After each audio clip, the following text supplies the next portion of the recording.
हम आगे बढ़ने की कोशिश करते हैं और हम जो हैं वो मोहम्मद बिन जी क्वेश्चन है गयासुद्दीन तुगलक और मोहम्मद बिन तुगलक की जो है वो ये मैंने नहीं बताया, ये आपने खुद सर्च करना है। ये मुझे नहीं पता किसका कैपिटल था, नेम सब। अब सारी बातें मैं तो नहीं बताऊंगा ना। ये मैंने आपसे रिक्वेस्ट किया कि इसका, और रुकने आलम कौन थे मैं ये भी नहीं बताऊंगा। ठीक है, कुछ चीजें मुझे नहीं आती हैं, वो आपको खुद ढूंढनी पड़ेंगी। अच्छा जी हम ऑफिशियल लैंग्वेज का,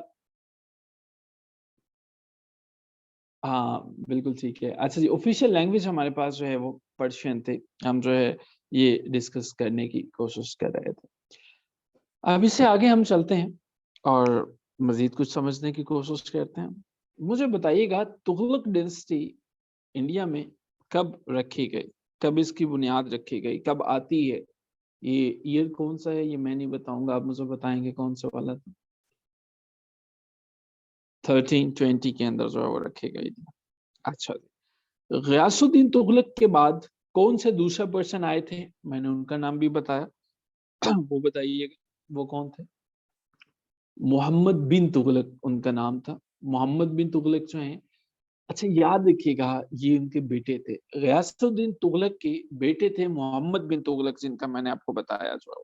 ठीक है, मोहम्मद बिन तुगलक जो हैं, मोहम्मद बिन तुगलक। अच्छा, जब मैं MBT लिखता हूँ तो मोहम्मद बिन तुगलक है। जब मैं MBS लिखता हूँ तो इससे कौन जो है वो आपके जहन में आता है? MBS जो है वो बड़े फेमस पर्सनालिटी हैं, ये MBS जो है वो। MBS से कुछ जहन में आता है आपके? ये नहीं आता? What do you feel? कोई है ऐसा करेक्टर, या बस ये MBs वो हैं जो हमें हमारी देती हैं? Mohammed bin Salman, MBS। Oh yes, in fact इसके ऊपर एक किताब भी लिखी हुई है, मोहम्मद बिन सल्तान, जो सलमान है, the rise to power of Mohammed bin Salman, ये बुक है जी। और बड़ी मजे की बुक है जी। आई थिंक ये बेन हबर्ट की लिखी हुई किताब है, अगर आप इसे पढ़ सकेंगे तो बड़ी मजे की किताब जो है वो। बेन हबर्ट खुद तो इंग्लिश है, लेकिन उसको इंटरेस्ट है ऐसे कामों पे, अजीबो गरीब कामों पे। खैर, अब आगे चलिए, मुझे बताइएगा कि तुगलक डायनेस्टी जो है वो खत्म कब होती है इंडिया में?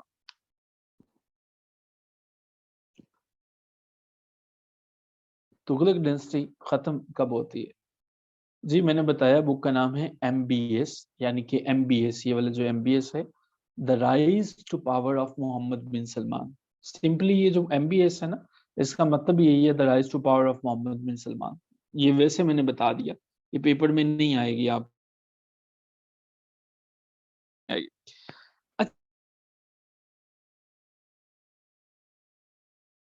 और हमारे पास जो है वो गयासुद्दीन तुगलक के टेन्योर में कैपिटल तब्दील होता था, कैपिटल तब्दील होता रहता था। मुझे बताइए पाकिस्तान का पहला कैपिटल कौन सा था? पाकिस्तान के पहले कैपिटल का नाम क्या था? आसान सा सवाल है। लाहौर था, जैनब रजा ने कहा। Thank you Zainab. जैनब का कमेंट पढ़ने के बाद सिर्फ एक ही शख्स खुश हुआ होगा, जिसका नाम अख्तर लावा है, क्योंकि उसने पिछले दिनों जो है वो सोशल मीडिया पे पागल हो गया था बता बता के कि वो लाहौर का लावा है और वो अख्तर लावा है, पावा है शायद। अख्तर लावा साहब अगर सुन रहे हैं तो वो मुझे माफ कर दें कि मैंने ये गलत कहा। तो जी कराची जो है वो था, तो इनका जो है वो याद रखिएगा, दिल्ली होता था, DELHI उन दिनों होता था, दिल्ली नहीं था, दिल्ली था। दिल्ली से ये ट्रांसफर होता था टाइम एंड अगेन जो है वो दौलत आबाद जो है वो। ठीक है, दौलत आबाद जो है या दौलत आबाद जो है, यहाँ पे ये ट्रांसफर होता था, ये काफी दफा हुआ था। और इसलिए जो है ये एक इम्पोर्टेंट MCQ जो है वो बन जाता है हमारे पास जो है।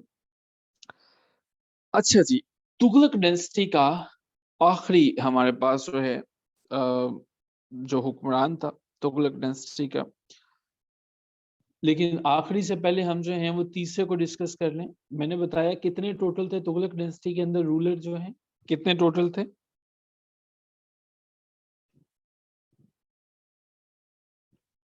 4 रूलर से। अब इस तरतीब को कभी ना भूलिएगा।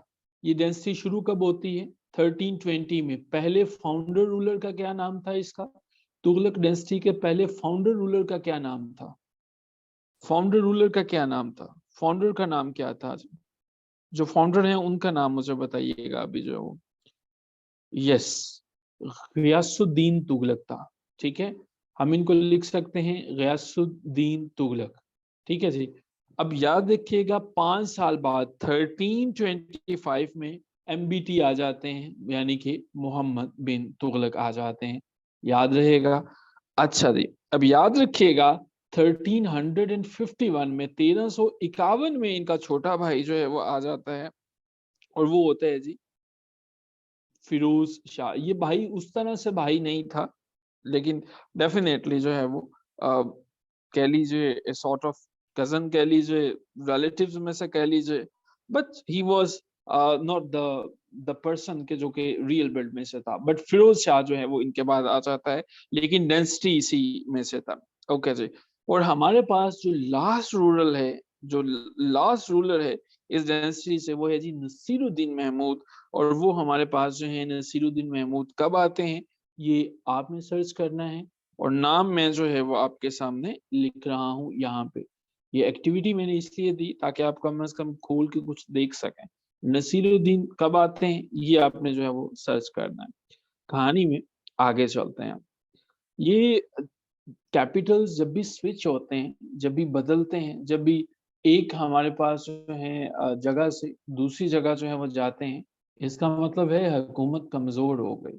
जब फैसले लंदन से बैठ के होते हैं, या जब जो है कहा जाता है हुकूमत से निकलने के बाद कि मुझे तो हुकूमत करने ही नहीं दी गई, मुझे तो पता ही नहीं था, या जो है वो बात बात के लिए जो है वो लंदन में जाया जाए, या लोगों से गठजोड़ करके पाकिस्तान को तोड़ा जाए, सभी इसी गंगा के अंदर शामिल हैं, तो वो हुकूमत कमजोर होती है बेसिकली। ये कैपिटल जो शिफ्ट होता है, याद रखिएगा, ये तभी होता है जब कैपिटल्स जो हैं वो कमजोर होते हैं, गवर्नमेंट कमजोर होती है। सो इनके पास कभी भी पॉलिसी ऑफ सक्सेशन नहीं थी कि इसके बाद कौन आएगा, इसके बाद कौन आएगा, इसके बाद कौन आएगा। यही वजह है कि ये गवर्नमेंट और ये लोग जो हैं वो मूव ऑन कर नहीं सके, और एक डेंसिटी के बाद अगली डेंसिटी जो है वो आ जाती है। आपने कितने लोग ऐसे हैं जिन्होंने इब्ने बतूता का नाम सुना हुआ है? इब्ने बतूता को जानता है कोई? इब्ने बतूता बड़ी इंपॉर्टेंट जो है वो डिस्कशन है।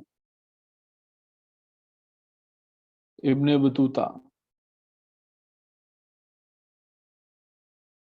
इब्ने बतूता जो है वो, यस, इब्ने बतूता को आपने सुन रखा है। अच्छा, ये शेयर करते हैं, ये क्यों बंद हो गया? अच्छा, सीरत दो चीजें हो सकती हैं। सीरत ने लिखा और भी थे, बिल्कुल और भी थे सीरत। शायद आपने एक बात नोट नहीं की, मैंने आपसे रिक्वेस्ट की थी कि अगर हम इन डेंसिटीज को, अगर हम हिस्ट्री के लेक्चर में बैठे हो ना, तो शायद मैं आपको काफी चीजें बता सकूं। लेकिन हमारा पर्सपेक्टिव इंपॉर्टेंट चीजों को समझ के आगे बढ़ना है, वरना हम तो इनसे निकल ही ना सके। हम एक डेंसिटी को शायद एक महीने में भी ना कवर कर सकें। आपके कुछ कमेंट मेरी नजरों से गुजरे हैं, आपने बिल्कुल ठीक लिखा, देयर वर लॉट मैनी। और हमारे पास कुछ ऐसे ऐसे भी थे, जब वीक गवर्नमेंट थी, ऐसा तो हो नहीं सकता कि ये चार थे, और आपसे वो पेपर में सब्जेक्टिव में ये तो पूछेगा नहीं कि जो है वो चार थे। ठीक है, आप बिल्कुल कह सकते हैं, और आप बिल्कुल अगर मजीद पढ़ना चाहें तो आप बिल्कुल पढ़ सकते हैं, आपको काफी हेल्प आउट होगी। लेकिन उसका नुकसान ये होगा कि आप अपने प्रिस्पेक्टिव से, पेपर के मेन पॉइंट ऑफ व्यू से हट जाएंगे। तो मेरा ख्याल है कि अगर आप इसको देख सकें कि हम डोमेन हमारी जो है वो बड़ी लिमिटेड है, हम शायद हिस्ट्री के पेपर में नहीं बैठे हैं, हमने पाक अफेयर का सेक्शन अटेम्प्ट करना है, और वो जो इम्पोर्टेंट है हमें उसको समझना है। अच्छा, नो वरीज, मैंने जनरली बता दिया सीरत, वो जिन्होंने भी पूछा था। अच्छा जी। अच्छा, जो जो हमारे पास फिरोज शाह तुगलक था, वो मैंने बताया कि वो पहला कजन था इनका जो है वो। अब ये इब्ने बतूता की, खैर मैं बात कर रहा था, इब्ने बतूता को काजी के तौर पर जो है वो सिलेक्ट किया गया था, काजी के तौर पर, और बाद में इनको एम्बेसडर बना के भेजा गया था चाइना में। याद रखिएगा, इब्ने बतूता के बारे में दो चीजें जो हैं वो आपको पता होना चाहिए। और पहले आपको ये पता होना चाहिए कि वो एक काजी के तौर पर जो है उन्हें इनकॉर्पोरेट किया गया था, और दूसरा उन्हें 1332 1333 में उनको भेजा गया था चाइना में एम्बेसडर के तौर पर जो है वो, ठीक है, चाइना में उन्हें भेजा गया था एम्बेसडर के तौर पर।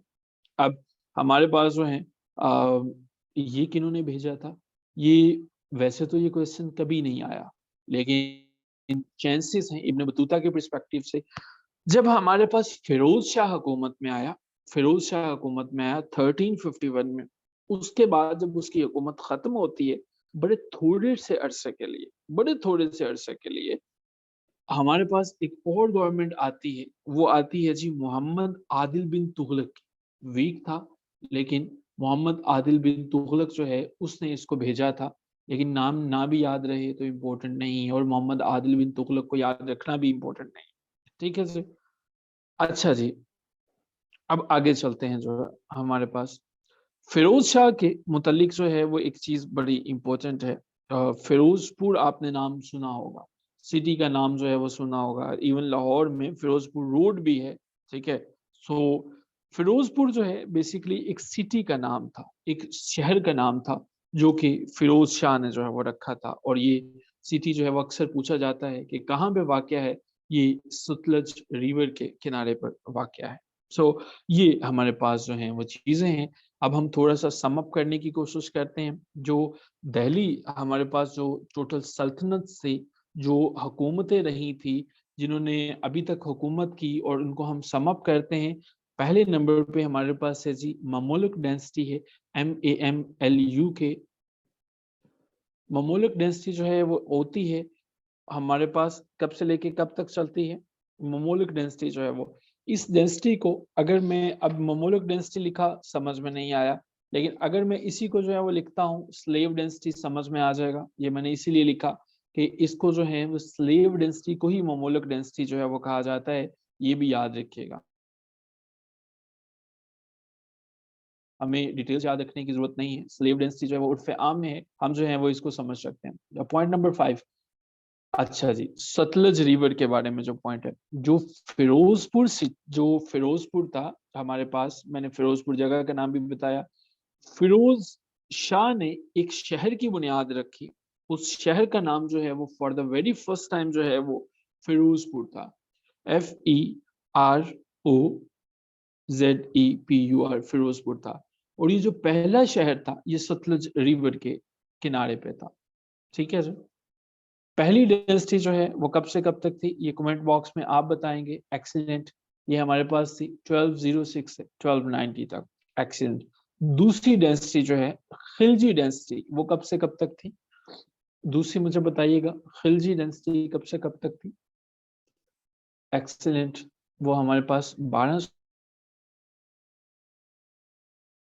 तुगलक डेंसिटी कब से कब तक थी, तुगलक डेंसिटी कब से कब तक थी, वो हमारे पास कब से कब तक है, 1320 से 1414 तक है। इसके बाद जो डेंसिटी है वो मैं आपके सामने लिख रहा हूँ, हमें जो 4th नंबर वाली है ये इंपॉर्टेंट है, आपको याद होनी चाहिए, ये मैं मिटा रहा हूँ आपके सामने से। अच्छा जी, 4th नंबर पे हमारे पास जो है वो हमारे पास है जी सैयद डेंसिटी। और ये हमारे पास सैयद डेंसिटी जो है वो कब से कब तक होगी, ये 1414 से लेके जो है वो चलती है 1451 तक जो है वो, ठीक है। ये हमारे पास नंबर 4 पे है। और नंबर 5th पे हमारे पास जो डेंसिटी है वो हमारे पास है जी, वो है हमारे पास अखफान लोधी डेंसिटी।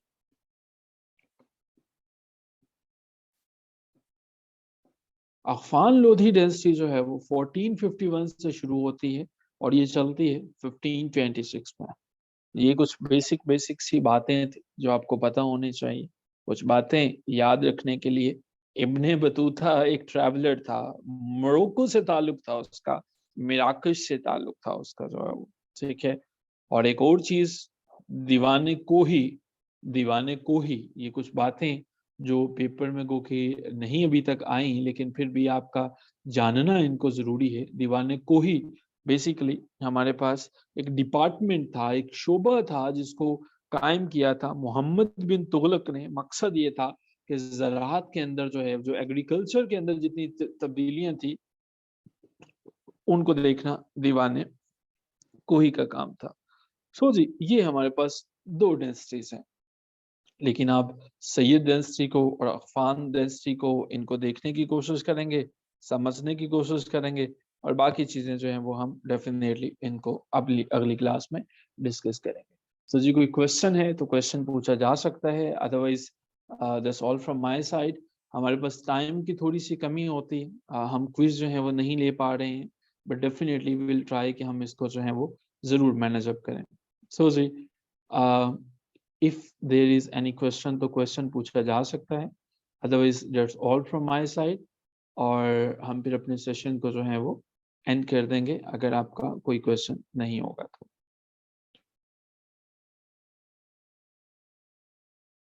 इब्न बतूता एक ट्रैवलर था और उसके बारे में जो बाकी चीज़ें हैं वो आपको आसानी से मिल जाएंगी। ठीक है जी। ओके जी। हाँ, ये एक अच्छा क्वेश्चन है। इसके बाद हम तेज़ी से मूव करेंगे और हम जो है वो कुछ मुग़ल डायनेस्टीज़ को पढ़ेंगे और फिर हम पाकिस्तान पे आ जाएँगे, ठीक है? जो हमारे पास अकबर को हम डिस्कस करेंगे, वो ग्रेट है। शाहजहाँ को करेंगे, औरंगज़ेब, आलमगीर को करेंगे और उनका डिक्लाइन देखेंगे और उसके बाद हम जो है, जो पाकिस्तान है यानी कि 1947 उस पे आ जाएँगे, ठीक है? इसको जो है वो हम देखेंगे। Okay ji, with this note, hope to see all of you tomorrow. Till then, take care of yourself. खुदा